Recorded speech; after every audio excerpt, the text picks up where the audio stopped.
अस्सलामु अलैकुम वरहमतुल्लाहि वबरकातुह। दोस्तों, कुछ दिन पहले पार्लियामेंट में संभल के सांसद ज़ियाउर रहमान बर्क बहुत ही ज़बरदस्त बोले।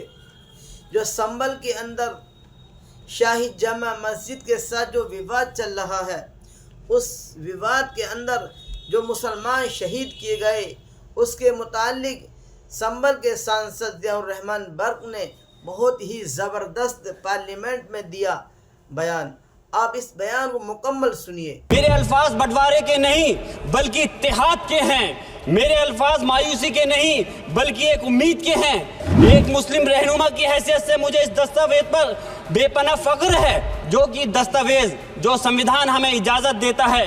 आर्टिकल 19 में बोलने के अभिव्यक्ति की आज़ादी का हक दिया गया है, जो कि हमारे अधिकारी को हक की आवाज़ को छीनने का आप काम कर रहे हैं। आर्टिकल 29 के तहत अल्पसंख्यकों के हकों की हिफाजत करने के लिए प्रावधान किए गए हैं, लेकिन आप तो हमारे हकों की छीनना चाहते हैं। मैं उस संभल की सरजमी से आता हूँ जहाँ पर 15 दिन पहले एक संविधान को कमजोर करने का काम किया गया, जिस प्रकार से 5 मजलूमों की जान ले ली गई। मैं सांसद हूँ, मैं अपने मुकदमे का मैंने कहा था मुझे डर नहीं है। मेरे खिलाफ मुकदमा लिखा गया, मैं वहां मौजूद नहीं था।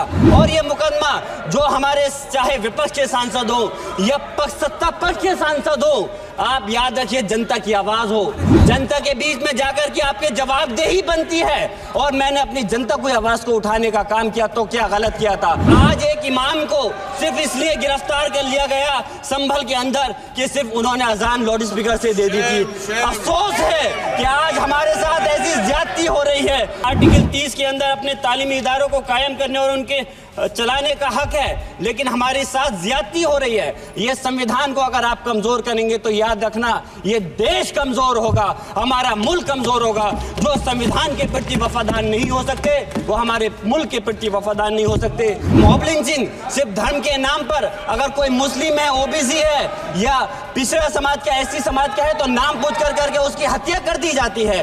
अगर कोई हम कुछ बोलते हैं तो हेट स्पीच करके मुकदमा दर्ज कर देते हैं। और जो हमारे धार्मिक आका हमारे सल्लल्लाहु अलैहि वसल्लम की शान में गुस्ताखी करता है, उनके खिलाफ कोई कार्रवाई नहीं। ये सवाल बंटवारे का नहीं बल्कि हम वतनों के लिए, जिनका ज़मीर मर गया है, उनके ज़मीर को जिंदा करने के लिए है। ऐसे जुल्म सुबह बेनूर को मैं नहीं मानता, मैं नहीं जानता। मैं भी खाइफ नहीं तख्ताए दार से, मैं भी मंसूर हूँ कैदो अगयार से। क्यों डराते हो जिंदान की दीवार से? जुल्म की बात को, जहल की रात को मैं नहीं मानता, मैं नहीं जानता। बहुत बहुत शुक्रिया माननीय सभापति जी। मैं आज यहाँ मजलूमों की आवाज़ बनकर खड़ा हूँ। उन करोड़ों भारतीय मुसलमान और अल्पसंख्यकों की जद्दोजहद और हक की बात करना चाहता हूँ, जो इस देश का अटूट हिस्सा हैं। मेरे अल्फाज बंटवारे के नहीं बल्कि इत्तेहाद के हैं। मेरे अल्फाज मायूसी के नहीं बल्कि एक उम्मीद के हैं। ऐसी उम्मीद जो कि हमारे इस देश को जोड़ना चाहती है। हमारे संविधान को बनाने के लिए हमारे बाबा भीमराव अंबेडकर साहब, मौलाना अबुल कलाम आज़ाद साहब, डॉक्टर जाकिर हुसैन साहब ने मिलकर के इस संविधान को बहुत मेहनत के साथ बनाया था। ये सिर्फ किताब की शक्ल में देने के लिए नहीं है। आज संविधान के उस पर मैं कहना चाहता हूं कि भारत का संविधान इंसाफ, आज़ादी और भाईचारगी की जिंदा गवाही है, और ये गारंटी देता है कि नागरिक हर मजहब, जात या नस्ल पर इज्जत के साथ गुजार सकते हैं जिंदगी। लेकिन अफसोस है, एक मुस्लिम रहनुमा की हैसियत से मुझे इस दस्तावेज पर बेपनाह फख्र है, जो कि दस्तावेज जो संविधान हमें इजाजत देता है। आर्टिकल 15 के मुताबिक किसी भी नागरिक को मजहब, जात, लिंग, नस्ल या जन्म के स्थान पर भेदभाव नहीं किया जाएगा। आर्टिकल 19 में बोलने के अभिव्यक्ति की आज़ादी का हक दिया गया है, जो कि हमारे अधिकारी को हक की आवाज़ को छीनने का आप काम कर रहे हैं। आर्टिकल 25 अपने मजहब को मानने और उस पर अमल करने की आज़ादी देता है। आर्टिकल 29 के तहत अल्पसंख्यकों के हकों की हिफाजत करने के लिए प्रावधान किए गए हैं, लेकिन आप तो हमारे हकों की छीनना चाहते हैं। माननीय सभापति जी, मैं आपके माध्यम से कहना चाहता हूँ कि आर्टिकल 30 के अंदर अपने तालीमी इदारों को कायम करने और उनके चलाने का हक है, लेकिन हमारे साथ ज्यादती हो रही है। ये संविधान को अगर आप कमजोर करेंगे तो याद रखना ये देश कमजोर होगा, हमारा मुल्क कमजोर होगा। जो संविधान के प्रति वफादार नहीं हो सकते वो हमारे मुल्क के प्रति वफादार नहीं हो सकते। मैं उस संभल की सरजमी से आता हूं जहां पर 15 दिन पहले एक संविधान को कमजोर करने का काम किया गया।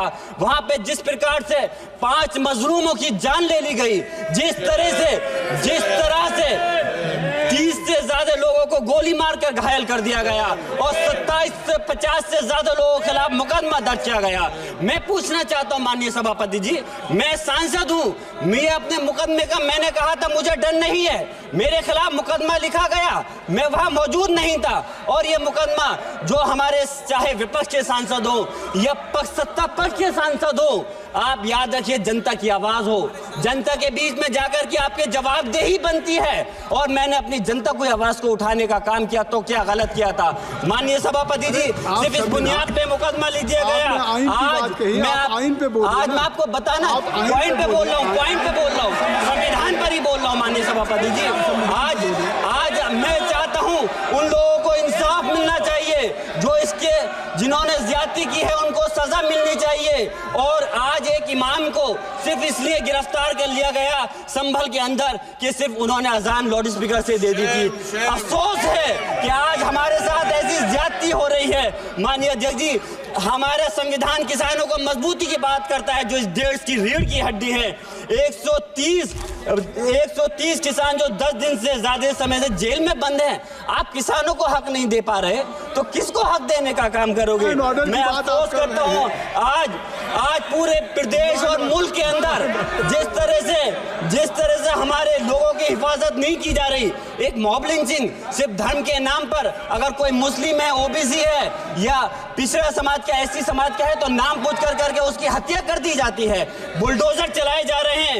हेट स्पीच, अगर कोई हम कुछ बोलते हैं तो हेट स्पीच करके मुकदमा दर्ज कर देते हैं। और जो हमारे धार्मिक आका हमारे सल्लल्लाहु अलैहि वसल्लम की शान में गुस्ताखी करता है उनके खिलाफ कोई कार्रवाई नहीं। मेरे पास समय कम है इसलिए तेजी के साथ में मुझे बोलना पड़ रहा है। माननीय सभापति महोदय जी, ये सवाल बंटवारे का नहीं बल्कि हम वतनों के लिए जिनका जमीर मर गया है उनके जमीर को जिंदा करने के लिए है। हम चाहते हैं इस देश की आजादी, हमारी देश की सभापति जी, बस मैं अपनी बात खत्म कर रहा हूं, 1 मिनट। हमारी देश की आजादी के लिए मैं ये कोई बंटवारे की बात नहीं कर रहा, लेकिन हमारे मुस्लिम और हिंदू समाज सब लोगों ने मिलकर के इस देश को आजाद कराने का काम किया था। आज उनके साथ ज्यादती क्यों की जा रही है?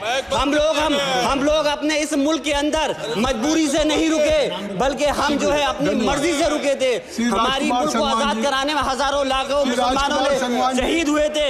माननीय सभापति जी, कंक्लूड कर रहा हूँ सिर्फ राजकुमार से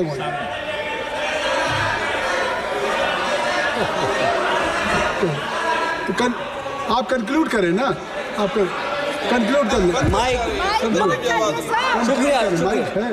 शुक्रिया माननीय सभापति जी। मैं एक मुस्लिम और अल्पसंख्यक रहनुमा के तौर पर मैं अपनी बिरादरी के लिए खास हक के मुताबिक नहीं करता। मैं सिर्फ ये चाहता हूँ कि आईना के बाद संविधान के मुताबिक हर नागरिक के लिए जो वादा किया गया उसे पूरा हो, हुकूमत से कमजोर की हिफाजत को यकीनी बनाए और नफरत फैलाने वालों को सजा दे। और मैं अपनी बात इस शेर के साथ खत्म करना चाहता हूँ जो कि हबीब जालिब का शेर है।